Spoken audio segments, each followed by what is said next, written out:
When they fired me for interviewing on my vacation day, I had just brought in $2 million in new business for Drefield Robotics.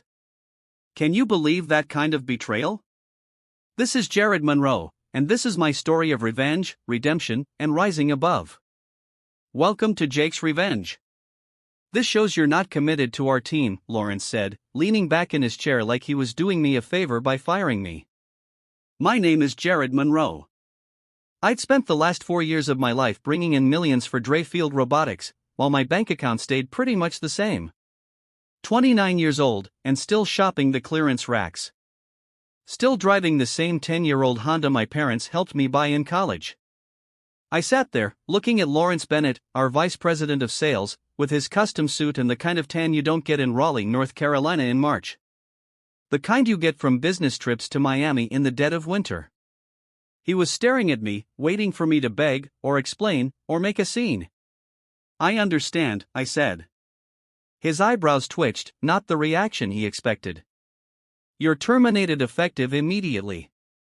I need you to clean out your desk. April will escort you to HR for your exit paperwork.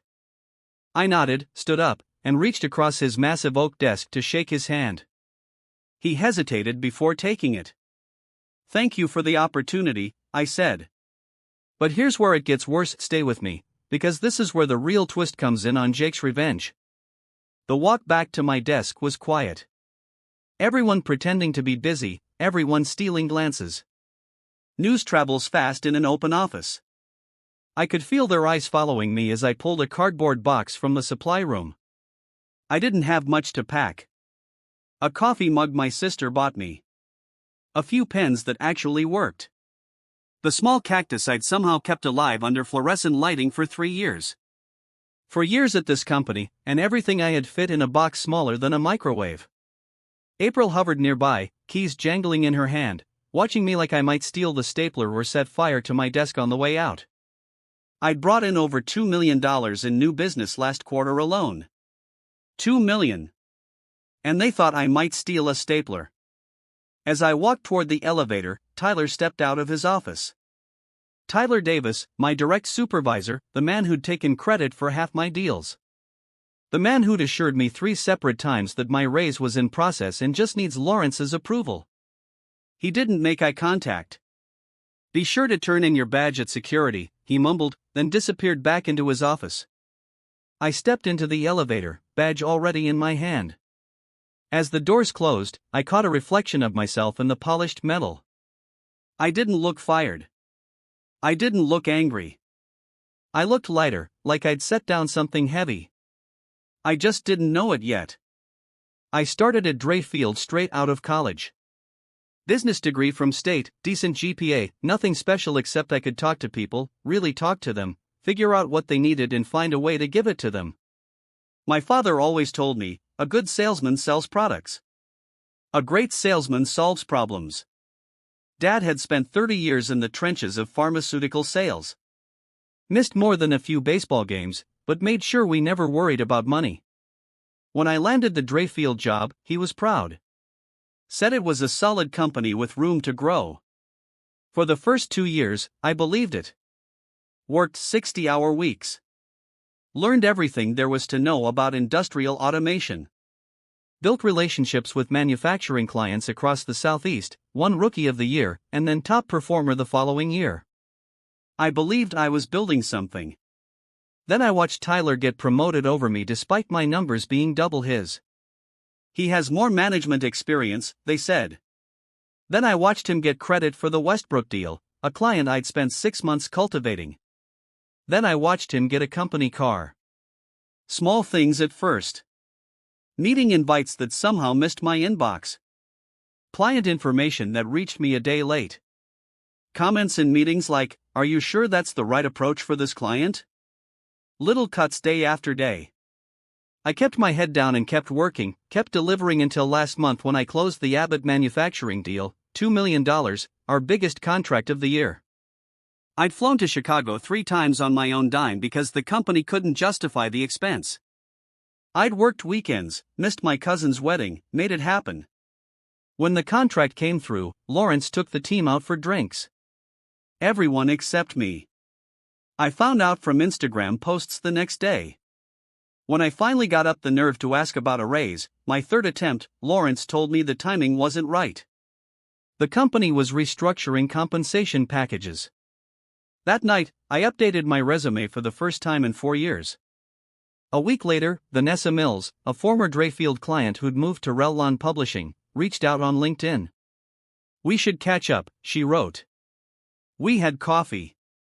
She mentioned they were looking for someone to head up their new business development division, someone with technical sales experience, someone like me. I took one vacation day. One day I'd earned for an interview. Someone saw me in the lobby of the Rellon building and told Tyler. That was yesterday. Want to know what happened next?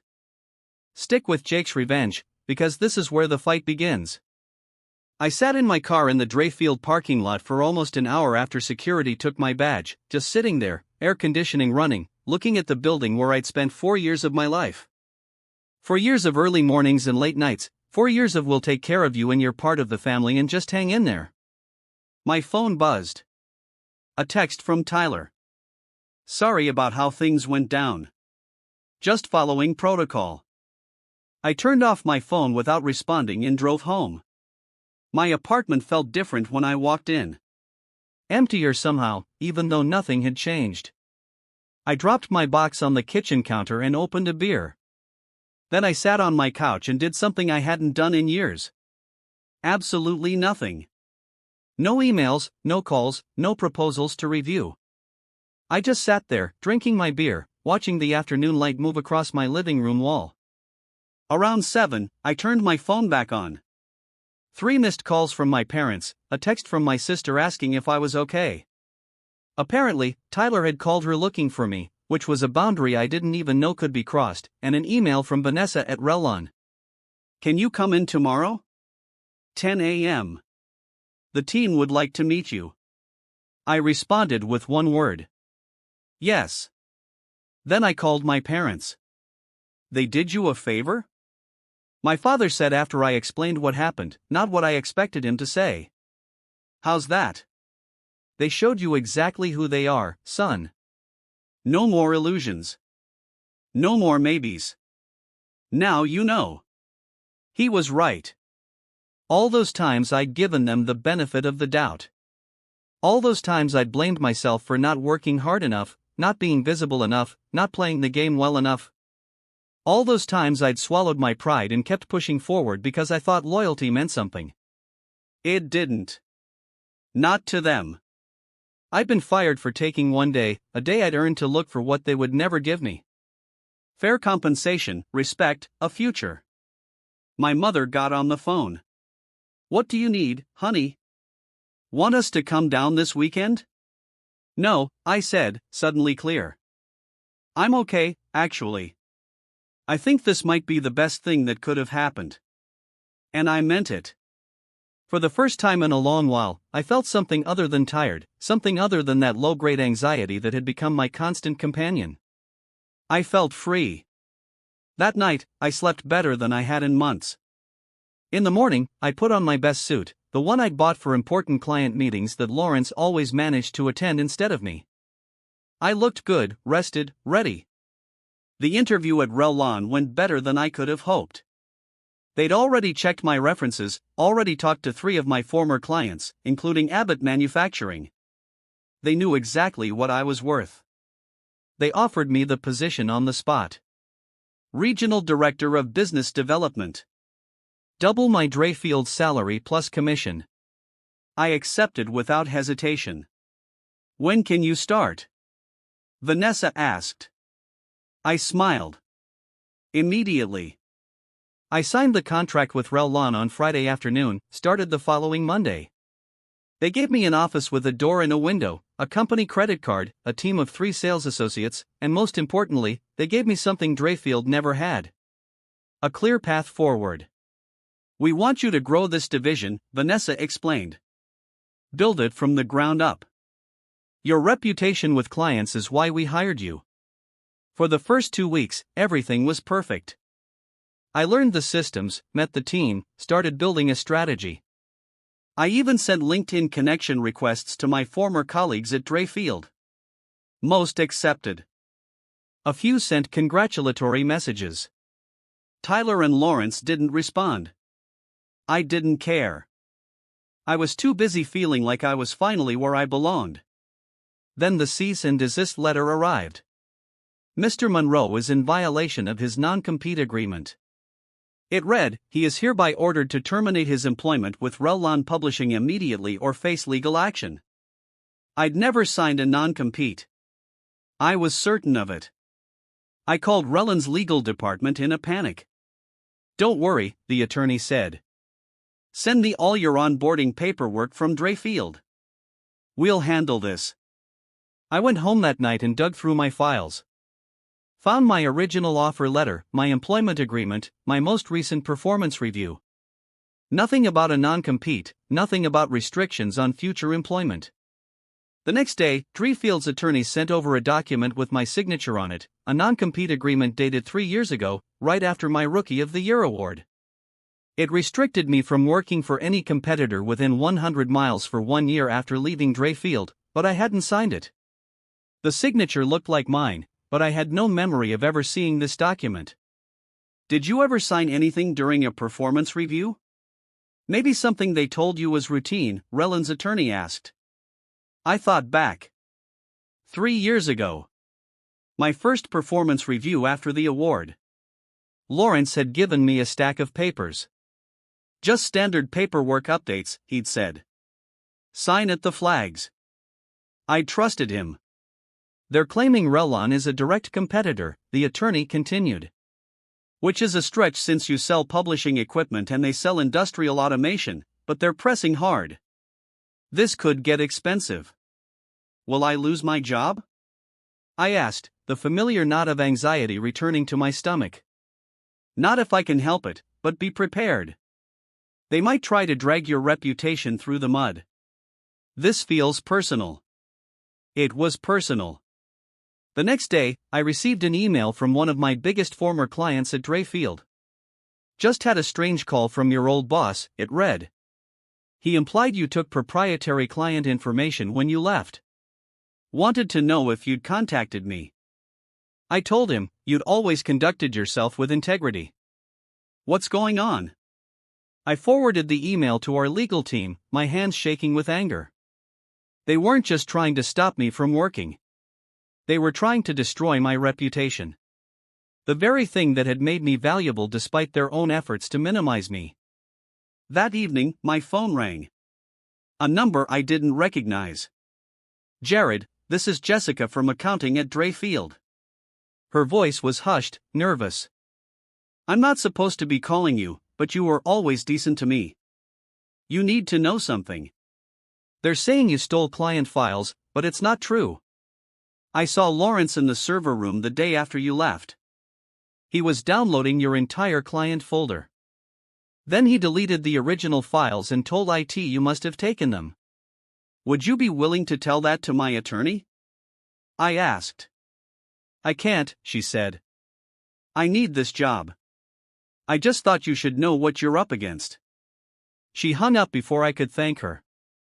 I sat in my new office, staring out the window at the Raleigh skyline, and realized this wasn't going to be as simple as walking away. They weren't going to let me succeed. They were going to try to drag me back down. And for the first time since I'd been fired, I was genuinely angry. The legal battle dragged on for weeks. Relon stood by me, but the stress was taking its toll. Every day brought a new accusation from Drefield. Client theft, corporate espionage, breach of contract. It was like they were throwing everything at the wall to see what would stick. We need to find leverage, my attorney said. Right now, it's your word against theirs about the non-compete. And even though we think it's forged, it'll be expensive to prove. I nodded, thinking about what Jessica had told me about the client files, about Lawrence in the server room. There was a pattern here, a willingness to lie, to manipulate, to create false evidence. What about my commission payments? I asked suddenly. The last quarter I was there, I brought in the Abbott deal. $2 million. My commission should have been substantial, but my final paycheck was normal. No bonus, no commission. The attorney made a note. Good. That's something concrete we can look into. That evening, I received a text from Tyler. We should talk, not about the legal stuff. It's important. Against my better judgment, I agreed to meet him at a coffee shop halfway between our offices. He looked terrible. Dark circles under his eyes, rumpled shirt, none of his usual polished appearance. I can't be tied to this conversation, he said as soon as he sat down. I could lose everything. I just waited. The non-compete.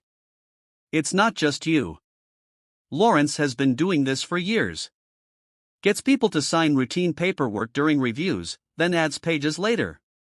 The signatures are real, but the documents aren't what people signed. Why are you telling me this? He looked down at his coffee. Because you're not the first person they've done this to, but you're the first one who fought back, and they're scared. Why would they be scared of me? I just want to do my job. Tyler leaned forward. It's not about you. It's about the money. The commission structure at Drefield isn't what anyone thinks it is. The percentages in our contracts, they're not real. Lawrence has been skimming from every major deal for years. That's why they're coming after you so hard. They're afraid you'll figure it out. My mind raced back to all those deals, all that money, the commissions that never seemed to match what I calculated, the bonuses that were always less than promised because of adjustments and overhead allocations that were never clearly explained. How do you know this? I asked. I found the real books. By accident. I was looking for a client file on Lawrence's computer when he stepped out of a meeting. His spreadsheets were open. 2 sets of commission calculations, the real ones and the ones actually paid out. The difference went into an account labeled Executive Performance Fund. You didn't say anything. Tyler's face flushed. I confronted him. He offered me a cut. Said it was standard practice, that the senior team had always done it this way. Said I'd earned my place at the table. So, you took it? He didn't deny it. I have a mortgage. Kids in private school. I told myself it was just how business worked. Why tell me now? Because they're not just coming after you. They're setting you up. Lawrence told the board you manipulated the Abbott contract numbers, that you inflated the deal to get a bigger commission. That's why they're saying you stole files to cover up the fraud they're pinning on you. I felt cold all over, but that's completely false. Abbott can verify the contract value. They've already started creating a paper trail, backdated emails, revised contracts. They're thorough, Jared, and they have resources. I studied Tyler's face, looking for deception. Why should I believe you? You've never been on my side before. He pulled out his phone. Because I kept receipts. He showed me a series of screenshots, commission spreadsheets, email exchanges, bank transfers, all proving exactly what he described. Send those to me, I said. If I do, I'm finished at Drefield, probably in this industry. You already are, I replied. The only question is whether you go down with them or help me expose this. Tyler stared at me for a long moment, then began forwarding the emails. The evidence Tyler provided changed everything, not just for my case, but potentially for dozens of former and current Drefield employees who'd been cheated out of their rightful commissions. The scheme had been running for years, affecting potentially millions in compensation. This is much bigger than a non-compete dispute, my attorney said when I showed her Tyler's documents. This is systematic fraud, but we had a problem. Tyler wasn't willing to go on record. The screenshots and forwarded emails would be considered hearsay without his testimony. And Drefield had deep pockets for legal battles. They could tie this up in court for years. We need more, she said. We need someone with direct knowledge who's willing to testify. I thought about Jessica from accounting, but she was too scared of losing her job. I needed someone who had nothing to lose, or better yet, someone who had already lost. That night, I made a list of everyone who had left Drefield in the past 2 years. People who had quit suddenly or been fired under suspicious circumstances. People who, like me, might have started asking questions about their commissions. One name stood out. Kevin Blackwell, former top performer in the Eastern region, abruptly resigned last year amid rumors of drinking problems. I'd never believed those rumors. Kevin was a family man, a deacon at his church, and one of the most straight-laced guys I knew. I found him on LinkedIn. He was working for a small company now, making significantly less than he would have at Drefield. I sent him a message. Need to talk about Lawrence Bennett and commissions at Drefield. It's important. He responded within minutes. I'd been waiting for this call. We met the next day. Kevin didn't look like a man with drinking problems. He looked like a man who'd been carrying a heavy burden. They fired me because I found the spreadsheets, he said without preamble. Same ones Tyler showed you. But I went further. I documented everything, tracked the money. It wasn't just commissions. It was expense account fraud, kickbacks from vendors, inflated project costs. Lawrence and the CFO had a whole system. Do you have proof? Kevin nodded. I have everything. Bank records, emails, the works. I was building a case to take to the board when Lawrence found out. Next thing I knew, there were rumors about my drinking problem. Then a client complained about me showing up to a meeting intoxicated. A meeting I never even attended. 2 weeks later, I was out. Why didn't you fight back? Go to the authorities? They threatened my family, Jared. His voice was steady, but his hands trembled slightly. Nothing direct, just a conversation about how my wife's nursing job at Memorial Hospital might be in jeopardy if I made trouble. How my kids might not be welcome back at their school. They have connections. They made that very clear. I felt sick. But you kept the evidence. Every bit of it on an encrypted drive offsite. I've been waiting for someone else to notice. Someone they couldn't threaten the same way. Someone like me, I said. Kevin nodded. You don't have a family they can threaten. You've already been fired. And most importantly, you've got Rel-Lon behind you. They have resources, too. We spent the next 3 hours going through Kevin's evidence. It was damning, not just for Lawrence and Tyler, but for half the executive team at Drefield. They'd been systematically defrauding their own sales force of millions in commissions over at least 5 years. We need to take this to the authorities, I said. This is criminal. I'm ready, Kevin replied. But we need to be smart. These people won't go down without a fight. That night, I called Vanessa and explained everything. This could get messy, I warned. I understand if Rel-Lon wants to distance themselves. Her response surprised me. Distance ourselves, Jared? We hired you because of your integrity. We're not just going to support you. We're going to help you end this. Drefield has been operating unethically for years, hurting the whole industry. It's time someone stood up to them. For the first time since this began, I felt like I might actually win. The case broke wide open faster than anyone expected. With Kevin's evidence and Rel-Lon's legal resources, we didn't just file a countersuit against Drefield. We took everything to the Securities and Exchange Commission and the State Attorney General's office. The investigation moved quickly. Bank records were subpoenaed. Witnesses were deposed. Former employees came forward with their own stories of manipulation and fraud. 3 weeks after our initial filing, federal agents walked into Drefield's headquarters with warrants. I wasn't there to see it, but Tyler called me that evening. They took everything, he said, his voice hollow. Computers, servers, files. Lawrence was escorted out in front of everyone, the CFO, too. I said nothing. I've been suspended pending investigation, he continued. They're saying I could face criminal charges. You probably will, I replied. But your cooperation will count for something. A week later, Drefield dropped their lawsuit against me. 2 days after that, their stock plummeted when news of the fraud investigation hit the business press. Former employees began filing a class action lawsuit for unpaid commissions. Clients started jumping ship, unwilling to be associated with the scandal. Through it all, I kept my head down and focused on building my division at Rellon. I didn't give interviews. I didn't gloat on social media. I just did my job. Then one morning, I received an email from Lawrence's personal account. "We should talk. I can explain everything. Meet me for lunch." I forwarded the email to my attorney without responding.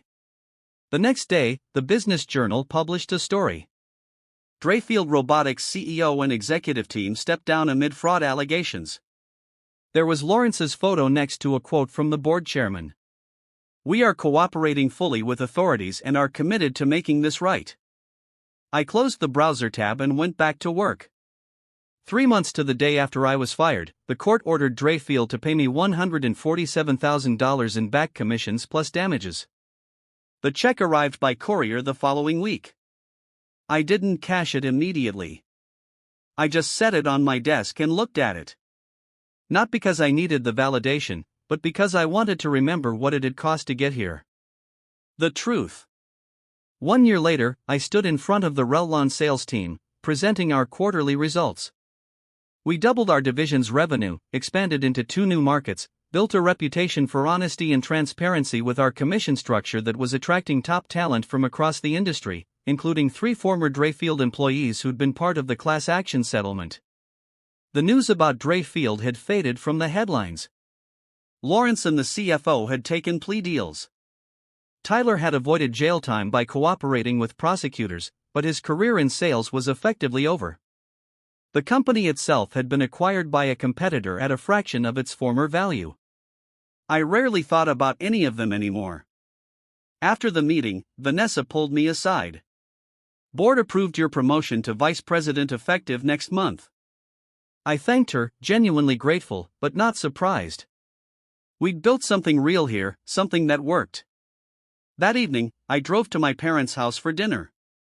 They'd moved to Raleigh 6 months ago, partly to be closer to me, partly because my father was finally ready to retire.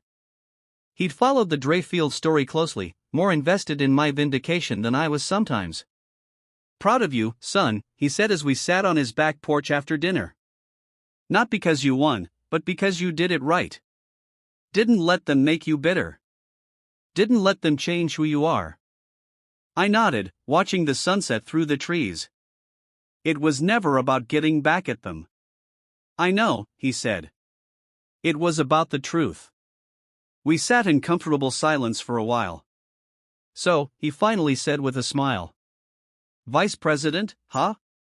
Does this mean you're finally going to buy a new car?" I laughed. "Maybe. But I think I'll keep the Honda a little longer. It reminds me of something important." "What's that?" "That the fastest way up isn't cutting corners. It's building something that lasts." My father raised his glass. "I'll drink to that." So did I. Thanks for watching my story of revenge and redemption on Jake's Revenge. If you loved this tale of standing up to corporate corruption, hit that like button, subscribe, and ring the bell for more stories like this. Share your thoughts in the comments. Have you ever faced a workplace betrayal? Let's talk about it. Stay tuned for more on Jake's Revenge.